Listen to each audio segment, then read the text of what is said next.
Hamas ও Israel নিজেদের মূল দাবি থেকে সরে না আসায় গতি পাচ্ছে না গাজার যুদ্ধবিরতি আলোচনা। মিশরের রাজধানী কায়রোতে মিশর ও যুক্তরাষ্ট্রের মধ্যস্থতাকারীদের মধ্যে আলোচনা চালিয়ে যাচ্ছে হামাসের প্রতিনিধি দল। এদিকে উত্তর গাজায় পুরোপুরি দুর্ভিক্ষ চলছে বলে মন্তব্য করেছেন জাতিসংঘের খাদ্য সংস্থার প্রধান। আরও জানাচ্ছেন সুদীপ ঘোষ। গাজায় যুদ্ধবিরতি নিশ্চিত করতে মিশরের রাজধানী কায়রোতে চলছে জোরদার কূটনৈতিক প্রচেষ্টা। গাজার জনাকীর্ণ রাফা শহরে ইসরায়েলি বাহিনীর সম্ভাব্য আক্রমণ ঠেকাতে চাইছেন মধ্যস্থতাকারীরা। কায়রোতে অবস্থান করে যুক্তরাষ্ট্র ও মিশরের মধ্যস্থতাকারীদের সঙ্গে আলোচনা চালিয়ে যাচ্ছে হামাসের একটি প্রতিনিধি দল।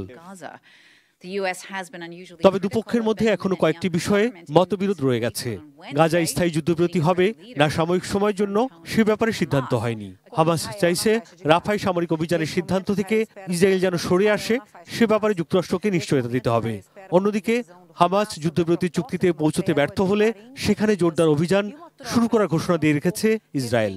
মধ্যস্থতাকারীদের সঙ্গে প্রথম দফার আলোচনার পর হামাসের এক নেতা বলেছেন, শনিবারের আলোচনায় অগ্রগতি ঘটেনি, তবে রোববার আবার বৈঠক হবে। কায়রোতে নতুন করে যুদ্ধবিরতির যে আলোচনা চলছে তাতে প্রস্তাব করা হয়েছে প্রথম ধাপে যুদ্ধবিরতির মেয়াদ হবে 40 দিন। এই সময় হামাস 33 ইসরায়েলি জিম্মির মুক্তি ও ইসরায়েল কয়েক হাজার ফিলিস্তিনি বন্দীকে মুক্তি দেবে। দ্বিতীয় ও তৃতীয় ধাপের মেয়াদ হবে 42 দিন করে। দ্বিতীয় ধাপে বাকি জিম্মিদের মুক্তি দেবে হামাস। একই সঙ্গে গাজায় স্থিতিশীলতা ফিরিয়ে আনা হবে। কায়রোতে যেই মুহূর্তে যুদ্ধবিরতি আলোচনা চলছে সেই মুহূর্তে ইসরায়েলের প্রধানমন্ত্রী বেনিয়ামিন নেতানিয়াহুর বিরুদ্ধে বিক্ষোভ করেছেন হাজার হাজার ইসরায়েলি। শনিবার রাতে তেল আবিবের বিভিন্ন সড়কে জড়ো হয়ে প্রতিবাদে সরব হন তারা। এ সময় জিম্মিদের মুক্ত করতে হামাসের সঙ্গে চুক্তি করার দাবি জানান তারা।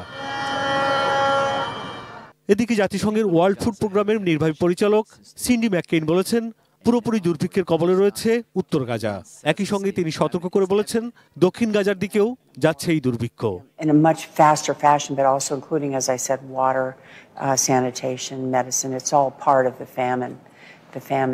অন্যদিকে ফিলিস্তিনের গাজায় ইসরায়েলি হামলার বিরুদ্ধে শিক্ষার্থীদের বিক্ষোভ ছড়িয়েছে আরও নতুন নতুন দেশে। ওই দেশগুলোর মধ্যে রয়েছে জার্মানি, সুইজারল্যান্ড, আয়ারল্যান্ড ও Mexico. Sudip Ghosh, desk report, 18 news.